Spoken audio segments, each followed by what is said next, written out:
Hello, this is the Atlantis football podcast and this is episode 1. Before the video starts, subscribe to the channel and like and share this video if you enjoy it. So the first topic we will be discussing today is who's a better fit for Bayern Munich, Luka Jovic or Timo Werner. Now these two are the young hot strikers in the Bundesliga. Jovic has attracted a lot of attention this season, potentially looking at moves to Real Madrid or Barcelona, but Bayern Munich seem to be in for a striker, not to maybe replace Lewandowski this season, but certainly in the long term. So Timo Werner and Luka Jovic are two different sort of strikers. Werner is more of a wide striker. He's best when he's playing in the front two, as we've seen while he's been at RB Leipzig with Yusuf Poulsen playing alongside him. Timo Werner would look to use his pace to make runs into the channels. He is a great player to have in a counter-attacking system. Similar to Jamie Vardy though, he is a much better player outside the box than Jamie Vardy. Especially when he's coming in from them wide positions, his crossing ability for players in the box is excellent, as well as his low crosses due to his composure and his vision when he gets into that position. I'd say Luka Jovic is probably a better fit for Bayern Munich. He's a better striker overall, I'd say. His finishing is superb. He's overperforming his expected goals this season by 2.5 goals. Timo Werner is just under his expected goals, and this just proves to highlight Luka Jovic is a fantastic finisher. I think this is probably the area of Werner's game where he can improve the most. Jovic is 21, Werner is 23. If we look at their transfer situation, Jovic will probably be available for around 50 to 60 million pounds this summer. Werner, Bayern Munich could get him cheaper. His contract expires in 2020, so he'd be available for around 30 to 35 million pounds. But I'd probably say Jovic is a better striker. If you're looking at how he fits into the Bayern Munich system, he can play up top. If either of these players come into the side, you'd expect Bayern Munich to maybe move to a 4-4-2 with two strikers up top, play alongside Lewandowski. Lewandowski would be the deeper striker who looked to move and link the attack, because he is a fantastic striker when it comes to doing this role. Jovic would sit as a poacher's type striker, but on the last line between the two centre-backs, and his movement when the ball goes out wide or in behind the back line would be phenomenal. Werner would be more of a player to assist Lewandowski really, rather than the fundamental goal scorer in the side.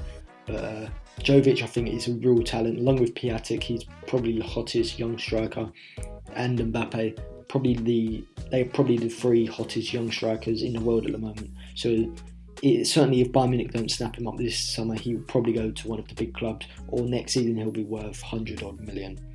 So that would probably be a good deal for Bayern Munich to get over the line, not just for the short term but also for the long term. Next up on the list is the Ander Herrera situation. His contract expires in the summer, and for some reason Ed Woodward is dilly-dallying on giving him an extension to this. For whatever reason, I do not know. He's been willing to give contract extensions to Phil Jones and Chris Smalling, who will be bit part players in the side over the coming years, and Herrera, who's been a fundamental cog in the Solskjaer's side, for some reason hasn't had his contract extended, and there's interest from PSG. This would be a catastrophic error for United to get rid of her, to let Herrera go on a free, because United already need to improve. They need to improve the centre-back position. They need to get another central midfielder, even if Herrera stays, to replace Matic and improve that central midfield, a creative deep line playmaker, someone like Ndombele, Neves, Thiago Alcantara maybe. They need a right winger and possibly a fullback. So if Herrera goes, that'll be another position to add to the list, and Herrera will go in a free, and to buy a player of Herrera's quality will be 50 or 60 million pounds. So this would be a catastrophic error from Ed Woodward.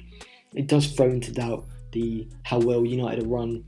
Do I have confidence that United, with £200 million in the summer, will make the right signings? No, I don't, because Ed Woodward's policy, or the Glazers' policy, really has been thrown into a lot of doubt. They seem to be unwilling to do the Liverpool tactic, where you identify a main target and then you pay whatever you need to get them, as they did with Van Dijk, as they did with Alisson, as they did with Keita and Fabinho. United, for whatever reason, seem to be looking for cheaper options, even when the funds are there. United could possibly spend around £300 million this summer, but do I think they will do that? No way. It will probably be around £150 mark, maybe a bit more if they can sell some players, but I'm really not confident when it comes to Ed Woodward's transfer policies. They have been looking for a director of football. Whether that will change anything, I'm not sure. But certainly, this Herrera situation and the David De Gea's contract expires in a year. For some reason, no contract extension. And Ed Woodward has basically said he will not pay the wages De Gea wants, which is not good news at all, especially Real Madrid sniffing around.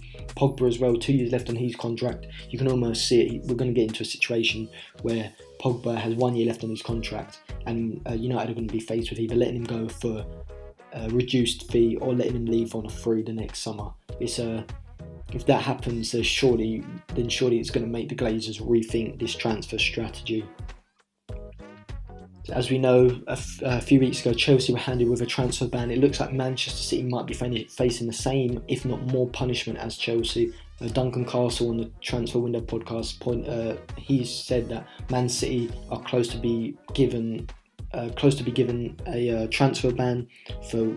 I'm not sure if it's for FFP or for dealings with young players, but they're certainly facing punishment and they could be excluded from the Champions League as well. None of this has been confirmed yet, but a transfer ban does look likely for City. City are certainly in a better position than Chelsea are. Man City seem to be stocked in a lot of positions. The one position that would be concerning, or two positions really, the left-back position with Mendy constantly injured and the CDM position with Fernandinho. We've seen City without Fernandinho this season. They have been looking weak. So that would have been the two areas where they would look to have improved in the summer.